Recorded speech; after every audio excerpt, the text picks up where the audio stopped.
நமக்கு ஏதாவது முசீபத்துகள் ஏற்படுகிறது, துன்பங்கள் ஏற்படுகின்றன என்றால் நம்மை நாம் பரிசீலித்து பார்க்க வேண்டும்.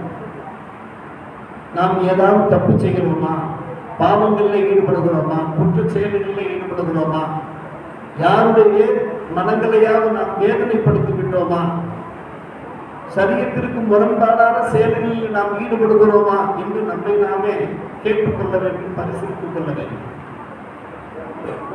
இன்றைய காலகட்டம் அன்பான பெருமக்களே நமக்கு ஒரு சிறந்த சாட்சியாக அமைந்திருப்பதை நாம் பார்க்கிறோம். ஆம், அமெரிக்காவிலே கடந்த 7ஆம் தேதி லாஸ் ஏஞ்சல்ஸிலே காட்டு தீ தொடங்கியது, பரவ தொடங்கியது, தொடர்ந்து அது எரிந்து கொண்டே இருக்கிறது. அமெரிக்க மக்கள் அரண்டு போயிருக்கிறார்கள், திகிலே இருக்கிறார்கள். ஏன் இப்படிப்பட்ட ஒரு சோதனை? அதற்கான காரணத்தை ஆராய்கிறார்கள், இன்னும் சரியான காரணத்தை கண்டுபிடிக்க முடியவில்லை. கடந்த 7ஆம் தேதியிலிருந்து அமெரிக்காவுடைய அவசர 911 அழைப்புகள் வந்தவாறு இருக்கிறது. வானிலிருந்து ஏதோ விழுகிறது என்று அதை அப்படியே வீடியோ எடுத்து பதிவு செய்து அனுப்புகிறார்கள், பகிர்ந்து கொள்கிறார்கள். அதற்கு பின்புதான் இப்படிப்பட்ட ஒரு காட்டு தீ பரவுகிறது. வீடுகள் எல்லாம் எரிகின்றன, கட்டடங்கள் எல்லாம் தரைமட்டமாக ஆகின்றன. பல்வேறுபட்ட சோதனைகள் அங்கே ஏற்பட்டதாக இருக்கிறது. அருமை சகோதரர்களை பெரியவர்களே, உலகமே இன்றைக்கு அமெரிக்காவை திரும்பி பார்த்துக் கொண்டிருக்கிறது. சற்று யோசித்து பார்க்க வேண்டும். சற்றேறக்குறைய 15 மாதங்களாக பலஸ்தீன் பாதிக்கப்பட்டிருக்கிறது.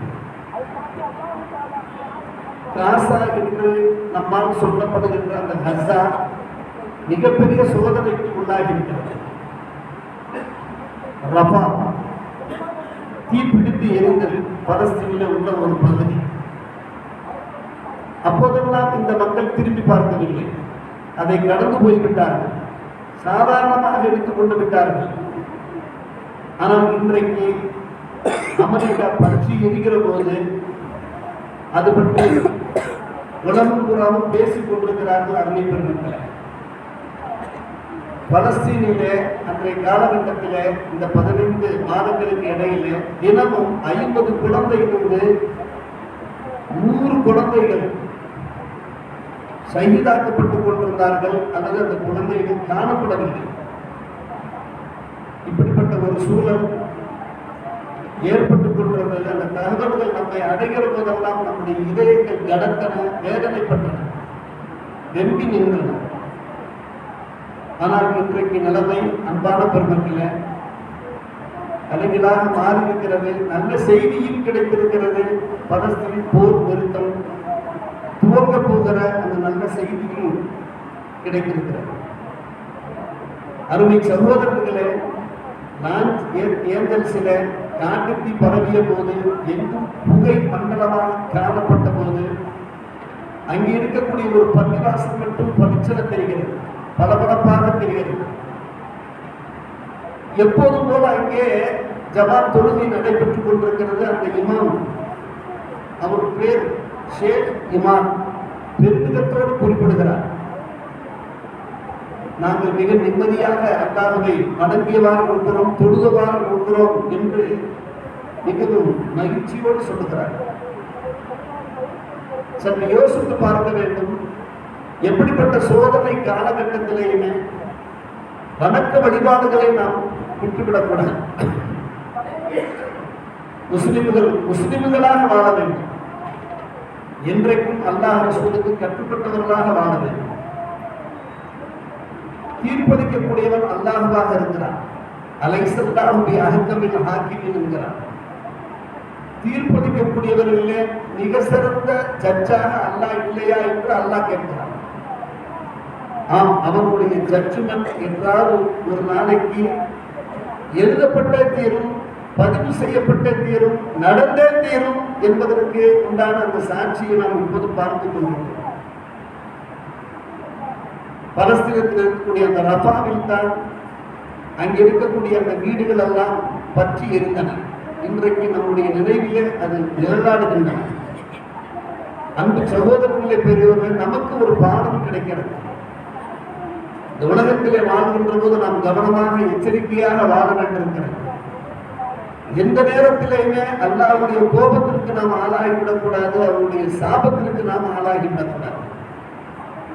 குர்ஆனிலே அல்லாஹ் 6ஆம் அத்தியாயம் 44ஆம் வசனத்தில் பேசும்போது, வலக்கத் அர்ஸல்னா இலா உம்மமின் மின் கப்லிக, இதற்கு முன்னால் பல்வேறுபட்ட சமுதாயங்கள் பக்கம் நாம் இறை தூதர்களை அனுப்பி வைத்தோம். அவர்கள் மனம் முரண்டாக செயல்பட்டார்கள். பல்வேறுபட்ட சோதனைகள், துன்பங்களை கொண்டு நாம் அவர்களை சோதித்தோம், பணிந்து வருவார்கள் என்று. அப்படி நம்முடைய சோதனை வந்தபோது அவர்கள் பணிந்திருக்க வேண்டாமா? பலவனாகிய ஜாவும் பாசுனா வரவும் என்றாலும் அவருடைய இதயங்கள் இறுக்கமாக இருந்தன. கருநெஞ்சக்காரர்களாக அவர்கள் வாழ்ந்து கொண்டிருந்தார்கள். சைத்தான் அவர்களுக்கு எல்லாவற்றையும் அலங்கரித்து காண்பித்தான். அவர்கள் செய்கின்ற செயல்களை எல்லாம் எந்த உபதேசத்தில் அவர்களுக்கு புரியப்பட்டதோ அதை மறந்து வாழ்ந்த போது அவர்களுடைய தேவைகளை நாம் பூர்த்தி செய்தோம். எல்லா வாசல்களையும் திறந்து விட்டோம். சுகபோகமாக அவர்கள் தாழ்ந்து கொண்டிருந்த அந்த நிலைமையில் தான் அலையும் அவ்வாபத்துள்ளி அத்தாயிதா பரிவு குதூகலத்தோடு ஆரவாரத்தோடு அவர்கள் வாழ்ந்து கொண்டிருக்கிற போது அகதனாகும் பக்தா, திடீரென்று நாம் அவர்களை கண்டித்தோம். இதாகும் உபதேசம். அப்போது அவர் நிராசையாக ஆகிவிட்டார். இந்த வசனம் இன்றைக்கு உயிருள்ள வசனமாக இருக்கிறது. அவ்வப்போது அல்லாஹ் சோதனைகளை ஏற்படுத்திக் கொண்டுதான் இருக்கிறார். அந்த சோதனைகளை பார்த்து நாம் படிப்பினைகள் பெற வேண்டும். இன்பமான வாழ்க்கை நாம் வாழ்ந்து கொண்டிருக்கிற போது எத்தனையோ நாடுகளிலே பார்க்கிறோம், சுகபோகமாக இருப்பார்கள். திடீரென்று இறைவனுடைய சோதனைகள் இறங்குகிறாங்க. வேதனையான காட்சிகளை நாம் பார்த்து கொண்டுதான் இருக்கிறோம். அன்பான பெருமக்களே, அந்த காட்டு தீ பற்றி ஊடகங்கள் வாயிலாக நாம் பார்த்து கொண்டே இருக்கிறோம். அமெரிக்காவிலே கலிபோர்னியா அந்த மாகாணத்தில் லாஸ் ஏஞ்சல்ஸ் நகரம், அங்கே பாலிசேட்ஸ் பகுதியிலே இந்த காட்டு தீ கடந்த 7ஆம் தேதி துவங்கி அந்த காட்டு தீ அதை அணைப்பதற்கு எவ்வளவு முயற்சியில் எடுக்கிறார்கள்.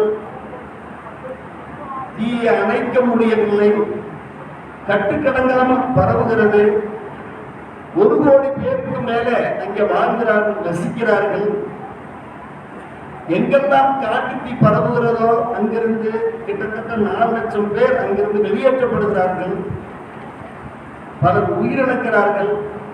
பலர் தீ காயங்களுக்கு, ரணங்களுக்கு ஆளாகிறார்கள். எத்தனையோ முயற்சிகள் செய்த போதும் கூட தீயணைப்பு வீரர்களால் அந்த தீயை அணைக்க முடியவில்லை. சற்றேறக்குறைய இந்த 2 நாட்களுக்கு முன்னால் உள்ள ஒரு செய்தி, 5300 கட்டடங்கள் அழிந்து போய்விட்டன.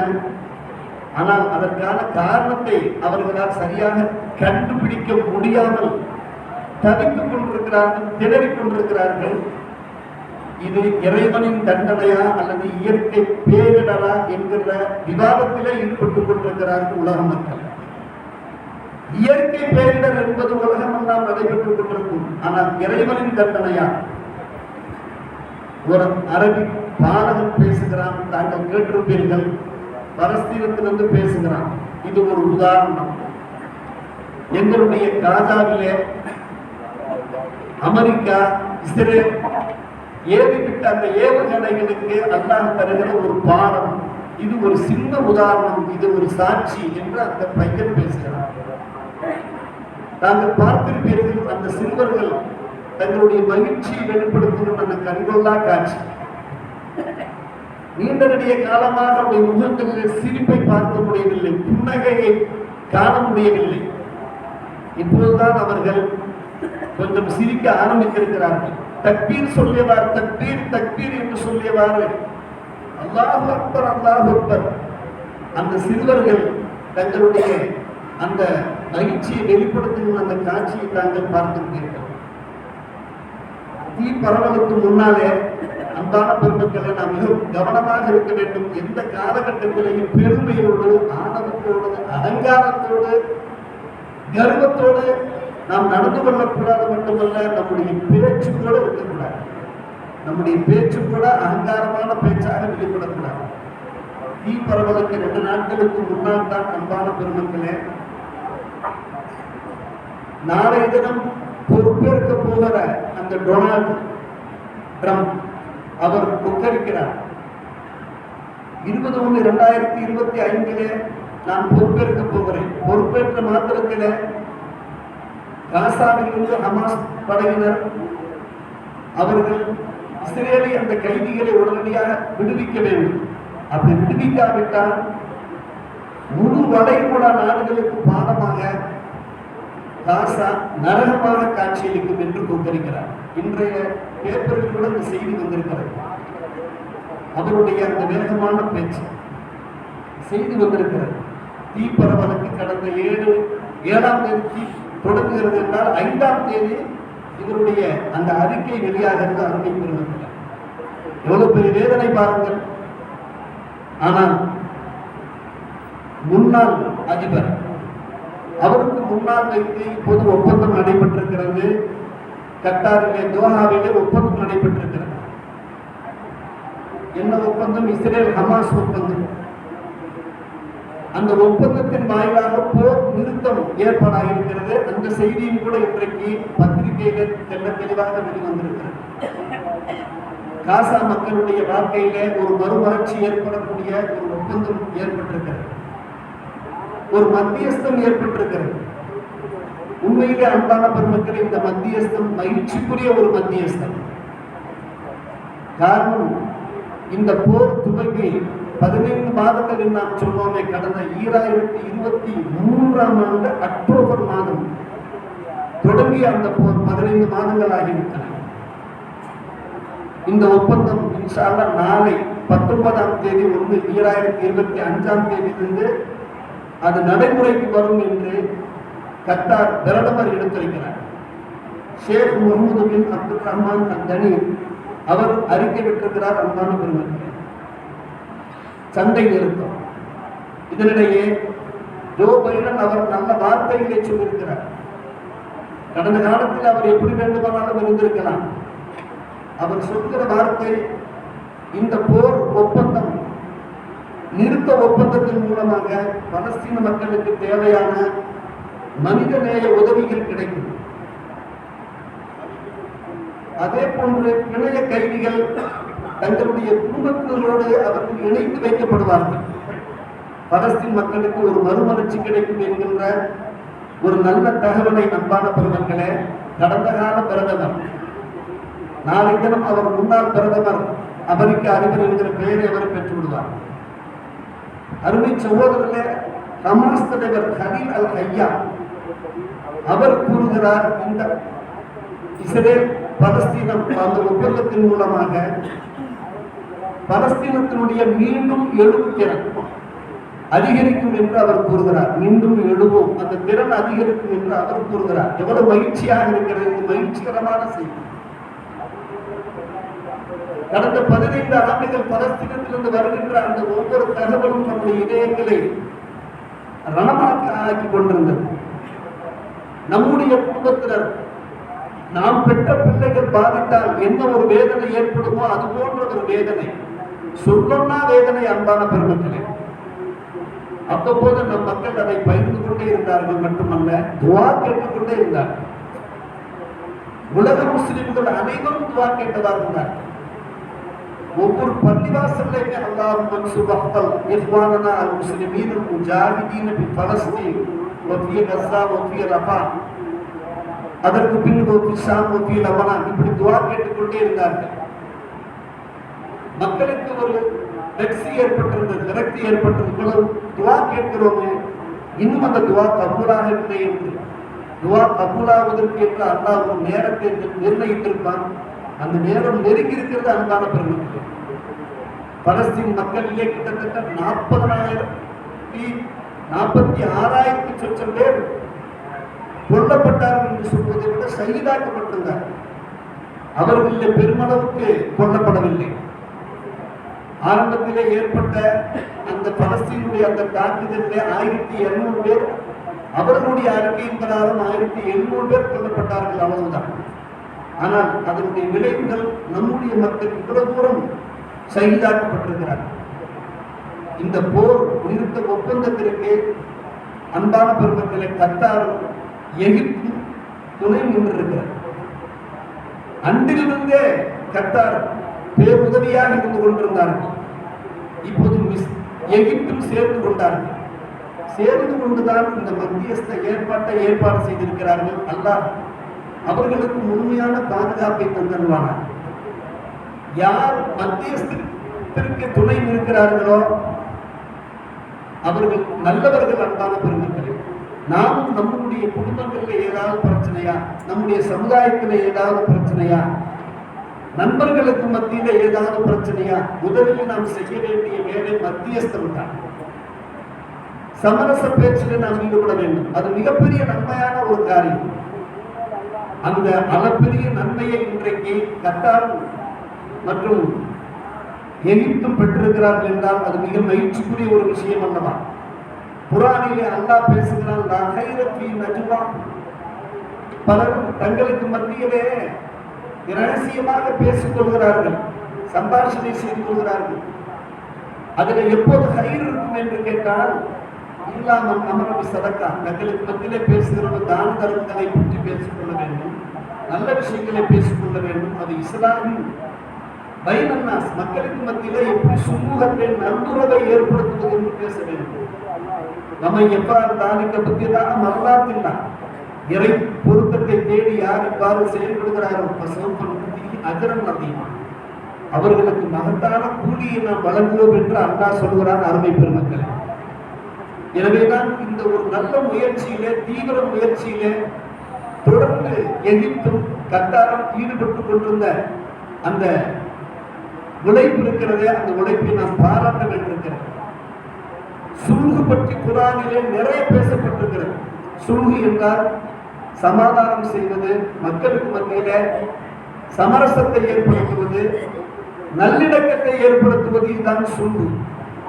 இந்த சிந்தனையிலே ஒவ்வொரு முஸ்லிமும் இருக்க வேண்டும். அருமை பெருமக்களே, சகோதரர்களே, மக்களுக்கு மத்தியில ஏதாவது கருத்து வேறுபாடுகள், மனக்கசப்புகள் இருக்குமானால் அதை கலைந்து ஒருத்தரை பற்றி ஒருத்தர் நல்ல விஷயங்களை பகிர்ந்து கொண்டு அவர்களை இணைக்கின்ற முயற்சியில் ஈடுபடுவதற்கிறத, அதுதான் நம்முடைய புராண ஹதீஸுடைய ஒரு சிறந்த போதனைகளாக திகழ்கின்றன.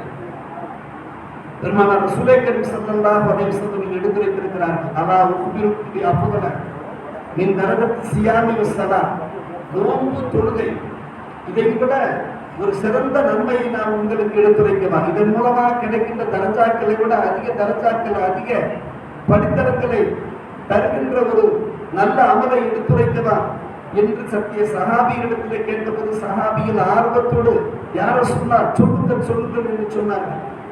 இஸ்லாமி நாட்டிலே என்றார், மக்களுக்கு மத்தியிலே நல்லிணக்கத்தை ஏற்படுத்துவது என்று சொன்னார். தொழுகை மூலமாக கிடைக்கிற அந்த நன்மை, நோன்பு மூலமாக கிடைக்கிற நன்மை, சதக்கா என்கின்ற அந்த அன்னதானம் தான தர்மம் மூலமாக கிடைக்கிற நன்மையை விட தர்ஜாக்களை விட அதிக தர்ஜாக்கள் கிடைக்கும். அன்பான பெருமக்களே, 4 பேர் சண்டையிட்டுக் கொண்டார்கள் என்றால் உடனே அவர்கள் சமாதானப்படுத்த முயற்சி எடுத்துக் கொள்ள வேண்டும். ஒரு குடும்பத்திற்கும் அடுத்த குடும்பத்திற்கும் சம்பந்தப்பட்ட குடும்பங்களுக்கு மத்தியில் ஏதாவது பிரச்சனையா, அந்த பிரச்சனைகளை எப்படி தீர்ப்பது என்று, அதே சமயத்திலே குழப்பம் விளைவிப்பதற்கிறது, அது மிகப்பெரிய பாவம். அதான் தகசோப்பில் ஆவதி முப்சிதி, பூமியிலே குழப்பம் விளைவிப்பவர்களாக நீங்கள் அலையாதீர்கள் என்று அல்லாஹ் சொல்லுகிறார். அது பற்றியும் பெருமானார் ரசூலுல்லாஹி ஸல்லல்லாஹு அலைஹி வஸல்லம் பேசினார்கள். மக்களுக்கு மத்தியிலே பசாதை ஏற்படுத்துவதற்கிறதே அது மிக ஹானிக்கா, அது சிறைப்பதாக இருக்கிறது, சிதைப்பதாக இருக்கிறது என்று சொன்ன நாயகம், நான் சிதைப்பது என்று எதை சொல்கிறேன் என்று கேட்டால், முடியை சிறைப்பதல்ல, மாறாக தீனையே சிறைப்பதாக என்னுடைய மார்க்கமே நம்மை விட்டு போயிடும். எந்த தீர்வு இஸ்லாத்தில் நாம் இருக்கிறோமோ, சத்திய மார்க்கத்தில் இருக்கிறோமோ, அந்த மார்க்கத்தையே சிதைப்பது போன்று ஆகிவிடும் என்று பெருமானார் ரசூலுல்லாஹி ஸல்லல்லாஹு அலைஹி வஸல்லம் பேசுகிறார்கள். எனவேதான் நாம் இஸ்லாம் தாத்தில் பயிரில் ஈடுபட வேண்டும். மக்களுக்கு மத்தியில் நல்லுறவு ஏற்படுத்தும். பசாது தாத்தில் பயிரில் நாம் ஈடுபடவே கூடாது. இந்த நல்ல வேலையை அன்பான பெருமக்களே கத்தார் மற்றும் எகிப்தும் செய்திருக்கிறார். மாஷா அல்லாஹ், நாம் பலஸ்தீன் மக்களுடைய அந்த மகிழ்ச்சியிலே பங்கெடுக்கிறோம். வெகு சீக்கிரமாக அவர்களுக்கு சுதந்திரம் கிடைக்க வேண்டும் என்ற ஆசைப்பட்ட சுதந்திரம் கிடைத்து விட்டது.